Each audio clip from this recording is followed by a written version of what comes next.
Hello, I am Karen Serra from the University of Edinburgh, and today I will be speaking about reflexivity and diffraction together. So I will be drawing fundamentally on my paper, What if reflexivity and diffraction interact, published in 2021 by the International Journal of Qualitative Studies in Education. Okay, so first I would like to speak a little bit about reflexivity and diffraction. So what is a reflexive question? So I think that a reflexive question is something that is asking us for our involvement in shaping our work, our relationships, or our own feelings and thoughts. So for example, if I ask myself what was going on with me that I reacted in that way, or how my social position influences the way in which I'm shaping my own research, these will be reflexive questions that are asking me about how I am involved, what's happening with me that is affecting what I am doing or my own process. Reflexivities are in plural, so that there are different kinds of reflexivities, from more personal and more essentialist reflexivities to more social, more discursive reflexivities that are very different. And it's very important, I think, to keep this in mind when we make a criticism of reflexivity, because they are quite different. And then there is diffraction, that I will argue that is born out of a criticism of reflexivity, first drawn by Haraway and then pursued by Karen Barat. So reflexivity is criticized because of being representationalist. So just putting the mirror in front of the researcher, so not being that different from a more objectivist, realist perspective, where we think that we can actually grasp, that we can actually represent what is out there. And they are arguing that it's just that the mirror is put back in front of the researcher. So diffraction, in contrast to that, emphasizes that we are not mere observers of a fixed world. So that this idea that, that we can think about how, as researchers, we can grasp our involvement, or we can say, okay, so because of my identity categories, for example, I can see how I am impacting my research, is something that is assuming that there are previously formed identities that affect each other. In contrast, diffraction is saying that our practices of knowing are part of the world becoming. So in that sense, is skewing, it's moving apart from representationalist practices. So what is a diffractive practice? Is to see where something is taking me. So if I am interacting with a theory, where is that taking me? Where is that moving me? So not about trying to grasp and say who we are or what's happening, but what is it, where we are going, what is this doing, how are we becoming, how, what is happening when we bring two things together and something new is produced. And I think that Barat, even if she didn't want to do this, I think that reflexivity and diffraction have been very much put in a dualist way in the literature. So I am very keen to work with both, but generally in the literature, I see them as two things that are very separated. So for example, in the 2007 book, Meeting the Universe Halfway, in chapter 2, Barat has a very famous table, I think, where she put in contrast reflexivity or reflection and diffraction, encouraging the reader to move from one type of practice to the other. And in a later publication in 2014, Barat is inviting not to read this table in a dichotomic way, so not to put it as one or the other, but as a cutting together apart. So how reflexivity and diffraction actually always go together, so that they are not essentially differentiated, because that will be against her own theory, actually. But I will argue that even if Barat does this and say this, and this is her intention, in the literature, this dualist reading has been produced anyway. And I think that a way of relating that facilitates exclusion and policing has been very much strengthened by this. So the question of, are you still using reflexivity, and how can you still be using reflexivity is that if that is representationalist, for example. So we move towards diffraction. So a rhetoric of moving forward instead of staying with something that's older, that Varad is clearly against. Again, in her 2014 text, she explicitly says that. But I think that still there is something very present in the literature in general about reflexivity and diffraction. So I wonder, what if we understand this reflexive look back at ourselves as an action? So not as a representation, as something that even that in trying to represent, we are performing something else. So what if there is movement in reflexivity? And so with that, I am proposing to think about a diffracted reflexivity. And I am traveling the sharp differentiation between representationalism and performativity. So diffractive reflexivity doesn't buy into representationalism. So it doesn't think that we can actually grasp ourselves, but understands that we cannot completely escape it. For example, I think that our representations do things, perform things, rather than grasp things as they are. However, this very phrase, like what I have just said, is both representationalist because it describes how things are, and it is performative because it produces something. So there is no pure representation or pure performativity, as there is not pure reflexivity and pure diffraction. So whenever we are saying something is like that, this takes the shape of a representation, but this representation is also doing something, so that we cannot have them separated. So I'm arguing that reflexivity and diffraction are actually always blurring into each other, like in a diffraction pattern where there is light and shadows, but we cannot clearly pin down when we move from one to the other. So with diffraction, I need to think about how I'm constantly becoming through interactions that affirm that we don't interact with each other as if we were separated and already formed, but we interact. The boundaries that define the agencies at place are always in process of being constituted. Diffraction points at the movement through which I constantly become otherwise, in a way that the I, the identity, is lost in the interaction because it's always continuously changing, or it has the potentiality to continuously change. So I think about the movements and things getting reshaped constantly. I resonate enthusiastically with the possibilities that this gives, the openness that it brings, but I still say the reflexivity is already there in my cherishing of diffraction.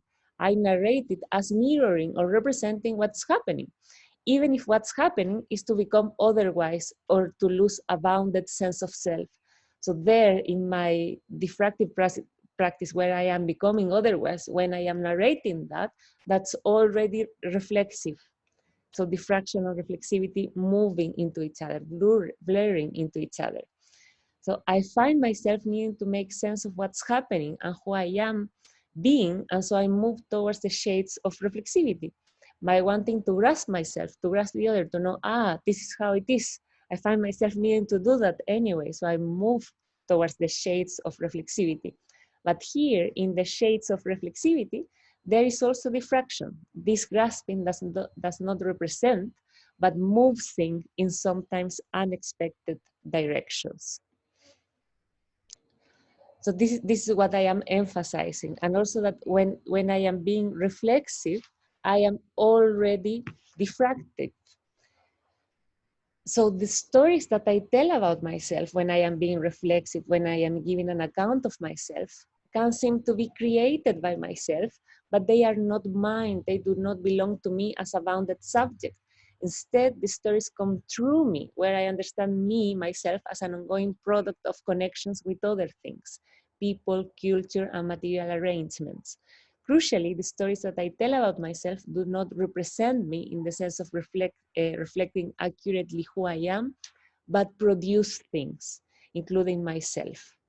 So this is the idea of a diffracted reflexivity. So when I diffract reflexivity, I stop assuming that I can know what's going on with me. There is no longer an already formed self waiting to be represented. I enter into the vertigo of realizing that in the very moment of trying to grasp what's going on with me, I am, as an assemblage, unwittingly producing myself. So as I see it, all of what I do when trying to grasp myself is to relate to myself in different ways, producing something in these movements.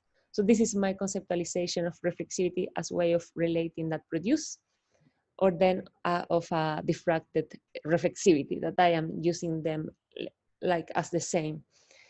So a diffractive reflexivity refers to this continuous and unintentional process of reflexive folding. So I am arguing that I am always doing this process to sustain an identity. So I am always being reflexive on myself, not consciously, not as but as something that is implicitly happening all the time. So for example, right now I'm implicitly thinking about myself as a woman. So there is a reflexive folding where I am drawing from wider social discourses to make my identity, my reflexive identity in a particular way. So these different ways of relating work as an apparatus that makes the agential cut that defines the units of any particular situation, including myself. So I will try to explain this. I'm looking at the time. Okay. So this is Skinner being reflexive about himself. It is in Spanish, so this is the translation. So he asks himself, why am I feeling so bad?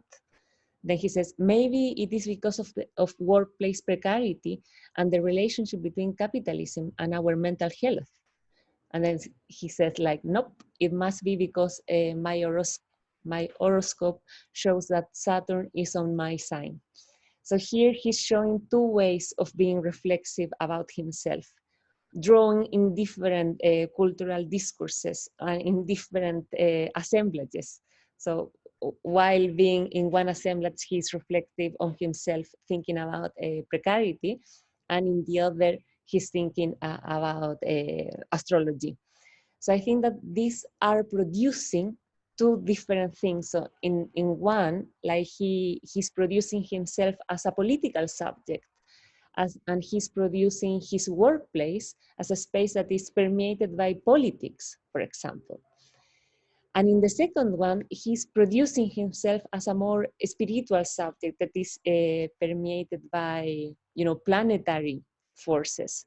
And I think in both, there is not a sense of sovereignty, in the sense that in both, there are wider forces that are shaping subjectivity, but in very different ways. And for example, I think that the first can produce very quickly something more revolutionary or to try to make a change, whereas the second one can produce more compliance or can produce a sense of hope, because even if Saturn is on my sign, it will move from it. So, so each way of being reflexive is producing different things, is giving different possibilities and producing different types of subjectivities.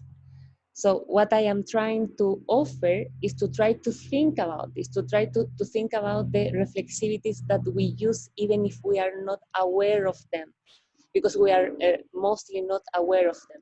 So performative meta-reflexivity is a conscious and intentional practice and tool where I am analyzing which kind of reflexivity I am using. So performative meta-reflexive questions is how I am relating to myself, how I am relating to others, how I am relating to my work in this or in that particular moment, in that particular entanglement. And what assemblage made that possible? And what is that way of relating, producing? So I think that that can make us much more accountable for what we're doing. So if we think about Barat's text, for example, where she makes this table and try to move from reflexivity to diffraction, she could also wonder there, so how I am relating now to reflexivity, how I'm relating to my own work, and what is that producing. So I think that it was producing this dualist thinking, even if she wasn't intending to produce that. So all of the times that we are relating to ourselves, that we are relating to others in ways that are well, beyond, that escape our best intentions. So with this tool, with performative reflexivity, we can wonder about that. So how I'm relating to myself, to others in that particular moment, and what is that producing? And I think that the good thing about performative reflexivity is that it's not pointing at form identities, but at locally and ongoingly produced identity. And it's not attempting at a neutral or objective answer, but that the performative meta-reflexivity is also a way of relating that produces. So it is a tool rather than something that will give me an objective response. And as a tool, I think that it facilitates attention to how we are becoming, acknowledging and putting attention to the assemblages that constitute us. So being aware of that, the way in which we are being reflexive is very much dependent of the very assemblage that we are part of, and it's not something that we can manage in a sovereign way. And it also brings an awareness that there are other possibilities, that we could relate to ourselves in different ways, and so more responsibility. So if Skinner, for example, could think about, so how I'm relating to myself, to my own feeling that I am feeling so bad now, and what is that producing? So what it is producing when I am reflective on myself, thinking about workplace precarity, and what it is producing when I am thinking about myself as influenced by the planets. So that's the idea of diffractive reflexivity and performative meta-reflexivity. I hope that it could be like more or less clear in this very, very, very short time. So thank you very much, and I leave you with the reference, and that's all.